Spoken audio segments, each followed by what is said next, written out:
Hi everybody, this is Kevin and welcome back to another anime review.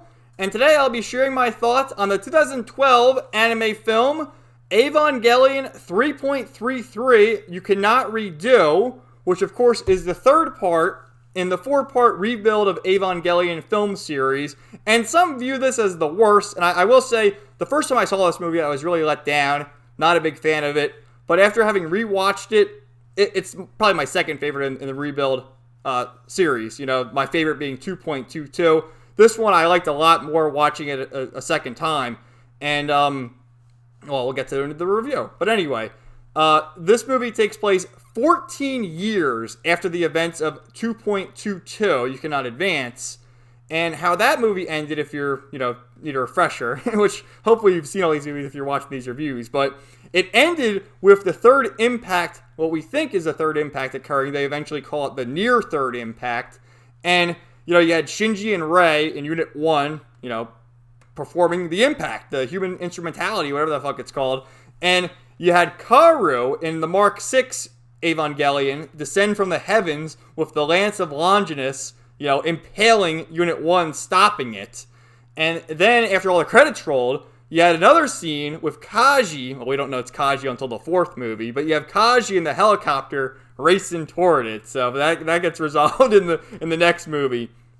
But I want to start with a little minor criticism before I get to the review, because like I said, at this point it is my second favorite. But watching this movie back in the day, you had the 14-year time skip, and they don't really give you any answers. And even still, I mean, you kind of get some more in the fourth movie, but watching this right after 2.22, not knowing what happens next, it's like, come on, can you just tell us what happened? And I do hope at some point they do make like another, whether it's a series or another movie, or even if it's like a manga, whatever, something. Tell us what happened in that time frame. But anyway, I'd also mentioned in early reviews in 1.11 and 2.22 that all these movies have CGI, right? And they progressively gotten worse. The CGI looked really good in the first movie. The second movie I mentioned, you had background characters that literally looked like PS3, PS4 characters walking in the background with no faces, no eyes, no mouths, or nothing, just walking around like Silent Hill characters. This one is another mixed bag of CGI because, sorry, I bumped into the table, but the Evas look great. They look awesome. The Angel, not so much. Like, the Angels look terrible with the CGI, but the Evas look great. So they put effort in there. And actually, like, with this thing, there's an art book, right? And in the back, first of all, they have all the models of the new Evas and stuff, which is great. But they show this, which is really cool. There's a scene with Shinji and Kaoru playing the piano, and they use, like, real people to play the piano, and then they just, like, animated over it, which I thought that was awesome, showing that off. But anyway, it starts with an epic battle scene with Asuka in Unit 2 Improved, and she's out there trying to retrieve, Shinji. There's like this, and of course it looks like a cross. This box, it looks like a cross that has Unit 1 in there with Shinji, and then it gets turned to an angel. But you have Asuka going out there battling, and of course there's more angels in outer space attacking her. And Mari's there, which, let me just show you Mari, because goddamn, dude, Mari, I liked Mari in 2.22. I wish they could have done more of her because, they didn't really know what to do with her. They wanted to introduce more characters, but it's like, oh, what are we doing? And then they kind of, the ending with 4, which we'll get to next week, but goddamn, dude, Mari, she is hot, no doubt about it, so she's there for the fan service, but I like her back and forth with Asuka where they're battling, because, like, Asuka's doing all the work, and Mari keeps, like, replenishing her with weapons, and Asuka has the thing where it's like, 4-Eye Crony, because Mari's wearing glasses. 4-Eye Crony, give me this, give me that, like, send me the next weapon, send me this. You got it, princess. Okay, princess, never thought you'd ask, and she also has a scene later on, because in the second movie she had her little sing-song, and here she did a little sing-song, too. It's like, when my eye is on the target, I never miss. As a little sing-song. So the voice actress for Mari is phenomenal. What was her name again? It was Trina Nushamaro, I believe. Yes. And she was great.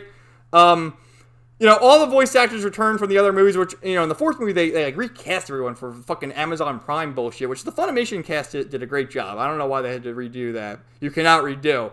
But, you have Spike Spencer return as Shinji, you have Allison Keith returning as Misato, Tiffany Grant as Asuka, John Swayze, my man, who does a great villain voice, returning as Gendo. You have Mario, which I mentioned, Trin Nishimura. Then you also have a new character, Sakura Suzuhara, who is the sister of Toji. And she's all grown up now because 14 years have passed. And she's voiced by Felicia Angel, who voiced Emmy in The Devil is a Part-Timer, if you've ever seen that series, among various other roles. But I know her from that series. But anyway, they retrieve Shinji in their battle with the Angel in outer space, which is an awesome scene. The CGI there is great. And like the sound effects, they've always had great sound effects in the Evangelion series. Like when they kill the Angel here, the scream it lets out, it's like, wah! The scream is oh god, it like sends shivers down my spine hearing it. But they recover Shinji, and you have Sakura who's identifying him. He's got like all these numbers marked on his feet. It says like S Akari, and Shinji's waking up. Where am I? Where's Ray? Okay? And they show him a mirror, show him himself, and they're like, do you recognize this person? Oh, that's me. And then, she says, I'm Sakura Suzuhara, Toji's sister. It's like, what do you mean? Toji, you mean his older sister? And I'd mentioned, too, like, they didn't really... Toji is important in the fourth movie, and they didn't really do much of Toji and Kensuke in the first two movies. And Toji's not even in this movie, which is kind of lame, but Sakura's there. Anyway, they bring Shinji up to the bridge, and... Misato's there, and you have all the other characters. I forget you have the long-haired guy. Forgive me if I don't remember their names, but the long-haired guy, the guy with the glasses, Maya, Ritsuko, and then some new characters. You have like the bald guy, the big muscular man, and then two other new female characters on the bridge. And Shinji, of course, sees Misato. She's like all like captain, like all like standing strong. She has like this hat on, this new uniform. And then Ritsuko, like they gave her like a shaved head. I don't know what the hell that was all about. But, Misato is just like ignoring the kid. Shinji's asking all these questions. They have like a fleet of all these other ships in the water, in the blood water after the impact. And there's what they call the Nemesis Avas are going after them, which are modified angels that are kind of angels, I don't fucking know, that working with nerve, and they're going there attacking them. And Misato reveals that her new group is Wille, and they pilot the ship known as the Wunder. What are they, German?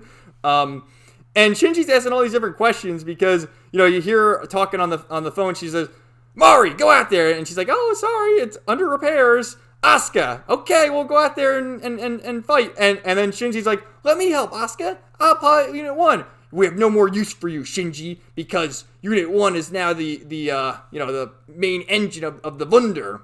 And let me show you the Wunder. I don't really have a picture to show you, but I can look through this book real quick and just show you what that looks like, because it has sort of like a skeletal core to it, which the Avas all had that. So then they have Unit 1 like combined with it. So it makes me think that it's like part angel or Ava or whatever. So you got that thing. That's the new ship. And, they put a choker around Shinji's neck, which basically stops him from being able to sync with Ava's. And if he ever does reach an awakening, it'll kill him. So they're like, you'll never pilot an Ava again. And one of my complaints that I had when I first watched this, again, I like it now. But when I first watched it, I'm like, all the problems could have been avoided in this movie if Misato could have just told Shinji what the fuck was going on. You had the 14-year time skip. Shinji's been in outer space for 14 years, and then he wakes up, wants to know what's going on, and no one's telling him anything. And then they put him in quarantine and lock him up, So this battle breaks out. Here's where the CGI is kind of lame, battling the Nemesis Angel Ava / thing, whatever. It looks terrible. The CGI looks awful, but they eventually defeat it, and Asuka has like this lance that's not the Lance of Longinus, but another lance where she powers the engine. And there's a cool scene with like the bald-headed guy on the bridge who's like, they start screaming like, the engine's gonna blow. Who gives a damn? Just get the engine going. Just the way he screams is pretty badass. But they eventually get the Wunder to take flight, and it's out there flying away, and pretty cool scene there. And they're back in the ship, and then Asuka's there, and she's all bandaged up. It's kind of weird because in her plug suit, like her whole left side is bandaged up, and of course she's wearing the eye patch because if you remember at the end of, or not the end, more or less like the middle of 2.22, she was in Unit 3. There I go banging the table again. I'm sorry. She was in Unit 2 or 3.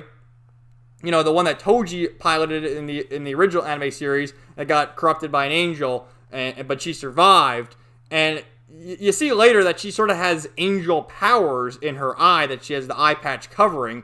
And that also sort of pays homage to the end of Evangelion when she got the lance thrown through her eye and, you know, her whole left side was bandaged up. But she's there and she does the classic, stupid Shinji, you never learn, you've never learned, you idiot Shinji, you know, just talking down to the poor kid. And that's why I said, if these people could have explained to Shinji what the hell is going on, and instead of berating him, like, yeah, okay, he almost caused third impact because he thought he was going to save Rey, which we learned, you know, that Rey's long gone. But, you know, he was trying. The kid was trying, and everyone's just picking on him. So he's asking where Rey is, and Misato's like, that Rey Ayanami no longer exists. And it's, you know, come on now. But he hears Rey, and all of a sudden, I think it's called Mark 9. That's Rey's new Ava, which looks very similar to Unit 0, comes busting in and has like a scythe that it's wielding and starts wreaking havoc. And that's when Mori does her little sing-song where she shoots it and shoots the fucking head off, and you see like blood gushing everywhere. But it turns out it's a vessel of the atoms, and it grows like these wings and just flies off with Shinji. So it takes Shinji back to NERV, which is all in ruin, right? And he's walking through there, and he's like, what the hell is going on here? And Rey's not answering him, you know, because this Rey is different. They're all, remember, the Reys are all clones. So could this be Rey number 4? Because back in the day, it was Rey number 3. Or was it number 2? And then because it died, not in the fight against Ramiel, but died somehow. I forget. It died, it was like merging with the Ava, and then they had Rey number 3. And then Ritsuko killed all the clones. So if she killed all the clones, how the fuck are there more Reys? But I digress. So they're back at NERV headquarters, and Gendo's there. His beard is all scruffy, and he's wearing, instead of the normal sunglasses, he has like, you know, a piece sort of like Cyclops from X-Men. And, you know, he hasn't seen his son in 14 years, and he flashes a light, and behind him is Unit 13. Of 13, a great number there. And he says, you will pilot the Ava, and you'll have this partner. And then it shines a light on Karu right behind him. You know, you'll wait further instructions. That is all. And he fucking leaves. And Shinji's like, Father, I have so much I need to ask you. Father, we need to talk. And he just leaves. It's like, again, why are they leaving this poor kid in the dark? You know, you're not saying anything to this kid, and he's all fucked up. You know, talk about daddy issues. My goodness. So Shinji's in like almost like a prison cell. He's in this room. It literally just has a bed, a toilet, and then they open the little gate, and he gets this little, you know, shit food meal that he has to eat, and it all looks like slop. And eventually he like wanders out there. You know, he starts talking to Rey again, and Rey sort of does the thing from the original series and the first movie where she's just nonchalantly naked and doesn't really give a shit. And she's like, I'm just to wait orders. I'm to wait orders. And Shinji's like, oh, well, I'll get you some books. You always like to read. And then Shinji comes across Karu, who's playing on the piano, and you know, you get some fun bonding moments with that. You know, there's been people online who like talk about like Karu and Shinji like shipping them, doing weird shit like that, which I guess you can do that, but I don't really see it that way. Karu, essentially, to my knowledge, he's like a manifestation of Adam, of the first angel. And if we go back to the other movies and the things he said, like at the end of the first movie, 1.11, he says, you know, the third one again, the third impact again, or the third child again. And then at the end of 2.22, he says, Shinji, I'll show you the true meaning of happiness. And then here, what he does here eventually does help Shinji on his journey, overcoming all his grief and whatnot. So I don't really see that. I can sort of see him as being a surrogate for Shinji, because Shinji, his whole life has been fucked up. His mother dying when he was a young age, his father just neglecting him and being abusive, and Shinji not really having the ability to be friendly with people. So I see Karu as sort of like the person there to be his friend. That's what I see him as. But, you know, if you want to look at it in that way, you know, that's your prerogative. So they do have these fun scenes where they're like playing the piano together, and I do like that. He's like, it just starts like this. Just start playing. And that's how we can talk. It's a way of speaking. And it is. I mean, I don't play the piano, but like music is definitely a good way of communicating and like letting your emotions out. Like, you have some weirdos who are musicians, and that's how, like, look at Beethoven, for example. Wasn't he a fucking weirdo? So they have these cool montages of the music, and then Shinji wants to know what the hell's going on, and Kaoru's like, all right, well, I'll tell you what's going on. So they descend down into Terminal Dogma, into the abyss, and everything is just completely destroyed and ruined, and they're walking down the steps, and Shinji's being a little bitch, like, oh, I'm scared, but they eventually make their way down there, and, see all the crosses, sort of similar to, end of Evangelion when everyone died, and they see, like, people in the walls of, people who didn't turn into the primordial super, the human instrumentality. And, Kaoru says, you did this, and he did. His whole thing, because at the end of 2.22, Ray was merged with that angel. And, that's the third impact happened, but it was the near third impact. So it killed a lot of people, but it didn't kill everyone. So then Shinji's like having this like walking, like, oh, like all dizzy. And it's, they've had these scenes in a lot of the episodes and the movies. And he's got like Gendo's voice, pilot the Ava, pilot the Ava, pilot the Ava. And then you have Sakura, as long as you never get an Ava. And he keeps hearing them alternate, like, pilot the Ava, as long as you never get an Ava, pilot the Ava, pilot the Ava, don't give the Ava. And she's like all fucked up and doesn't know what to do. But Kaoru says, we got to descend. We need Unit 13, which it's got the dual plugs. So the two of us are in there together to use it properly. And if we can retrieve the two spears, the Lance of Longinus and the Lance of Cassius, we can redo. You can redo or you cannot redo. We can redo everything. So that's what they decide to do. And so they descend down there, and they have Mark 9 with Ray piloting it with them as for backup, just in case, because, Misato, the Wunder, and then, Unit 2 improved with Asuka, and Unit 8 with Mari are there to stop them, because, shit is going to go down if they do this. And they go down there, and they see Lilith, right? The angel that they had down there. And it's like, actually before that, sorry. There's also a scene with Futsuki, where Futsuki was just sitting as Shinji passed by. Sorry if I'm all over the place, but, these are all unscripted. And Futsuki wants to play a game of shogi with Shinji, which is, I don't know if it's like backgammon or chess or checkers, something to that effect. And they're playing it, and as they're doing that, Futsuki reveals to Shinji that his mother is Unit 1, and, just all crazy stuff like that. And he reveals a picture. Let me find the picture, because I have it saved somewhere, but it's a picture of Yui, Gendo, young Shinji, and a woman that looks like Mari. So let me find that for you real quick. So if you look at this picture, right? Yui is in the middle there holding baby Shinji, and then the woman to the right there, which I don't know, can I even zoom in a little more? I guess I could, right? Look at the glasses. Look at the hair, too. It's got like almost like Asuka's hair, like the thing in the back that holds her hair. I don't know, man. There's a lot of theories about that one and what the deal is there. So, But anyway, Futsuki tells Shinji what the hell's going on, because his father won't. No one really can tell what's going on, but Futsuki does. And Futsuki looks kind of like Grand Moff Tarkin in this one, because he's older now. I guess he always kind of looked like that, but he looks even more so, more gray now. So anyway, they descend down there with Mark 13 to retrieve the spears, and they see Lilith there, which, the head is all collapsed and, severed on the ground. There's all these skulls, and there's two spears there, but Kaoru is, shit, what the hell is this, lagging now? I hope it didn't lag. I just saw myself in the replay lagging, but, Kaoru is, looking at the spears, and he notices that they're both very similar. They look exactly the same, and he's like, this isn't right. This can't be right. And he's really contemplating it. And Shinji's arguing with him, we can redo everything, Kaoru. We have to do it now. He's like, stop it, Shinji. Don't do it. Don't do it. And this is when Asuka and Mari show up, and, they're fighting Ray. And then, again, you have the whole back and forth with Mari and Asuka, where, come on, four-eyed crony, okay, prickly princess. And dude, Mari, like I said, I showed you the picture of her earlier. She is fine, but she's just kind of there, and I wish she was more than that.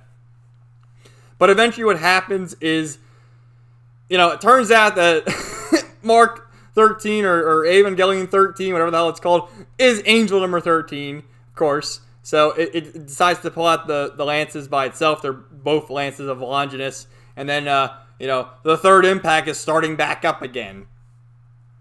So, also what happens is, in the midst of all that before, Kaoru takes the choker off Shinji and puts it on himself. To which I question, why didn't Kaoru just get rid of the thing? Why did he have to put it on?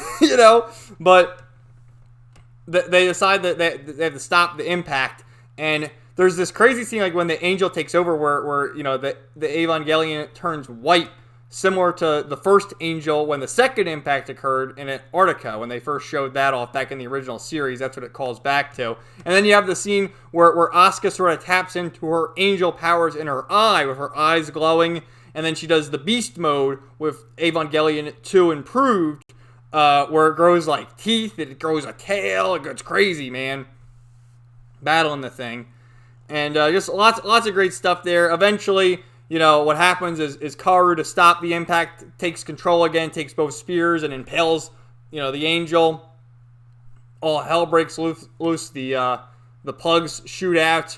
And what happens is Asuka, Rei, and Shinji are all God knows where. And you have this scene that calls back to the very first time we saw Asuka, of her looking down on Shinji with her smugness. Idiot Shinji! Stupid Shinji! And he's reluctant to do anything because with Kaoru, taking control and impaling the angel, kills himself. But he does it for the greater good to stop the next third impact from occurring. Or is it the fourth impact? Who even knows anymore? So he kills himself. So Shinji's just so distraught because, one, they never told him what was going on. These 14 years have passed. He's got no clue what's going on. This guy who he literally just met, who was very kind to him, very friendly to him, dead. And Shinji's beside himself. He doesn't know what to do. And so Asuka, pulls him. You got the end theme that plays, which I played at the beginning of this video, by Utada Hikaru, who's done all the themes, does the fourth one as well. And, we're from the Kingdom Hearts games. But, yeah, then it ends, he drops his Walkman, and Rei picks it up behind him, and the three, actually a beautiful shot of the three of them walking in the sea of red, the death and despair. And then you had to wait 9 years for the fourth movie. Holy shit. It was something when these movies were coming out. You had the first one in 2007, the second one in 2009, and then this one in 2012. The Blu-ray didn't come out until 2016. Crazy. But, I guess it took them that long to dub it. I'm not too sure. But then you had to wait that long for the fourth movie, which, looking into the history of that, apparently they had it all made, and then they redid the final scenes and whatnot. I don't know, man. I don't know. The man. We'll get to that one next week. But yeah, Evangelion 3.33 you cannot redo. I thought was actually a pretty good movie. I enjoyed a lot of the battle scenes, particularly in the very beginning with the music. Oh, I forgot to mention that the music, the battle music in the beginning was awesome. Asuka and Mari's whole dynamic is great. I think, we'll show her again. Mari, she's fucking hot, dude. She is hot. And yeah, I'm simping over a cartoon character, but I don't give a shit. Her whole dynamic with Asuka going back and forth, she calls Asuka the prickly princess, and Asuka, four-eyed crony. It's great, man. It's great. And, Shinji, he gets his resolution at the end of the fourth movie. But he's a very conflicting character because if they just told him what's going on, they could figure this out together. But Misato just being a stuck-up bitch, because of what happened at the end of the second movie, and then we learned in the fourth movie what happened to Kaji. But anyway, thank you for watching this rambling mess. Let me know if you made it this far. I don't know if anyone did, but if you did, thank you. Next week we will talk about the fourth movie, 3.0 plus 1.0, Thrice Upon a Time.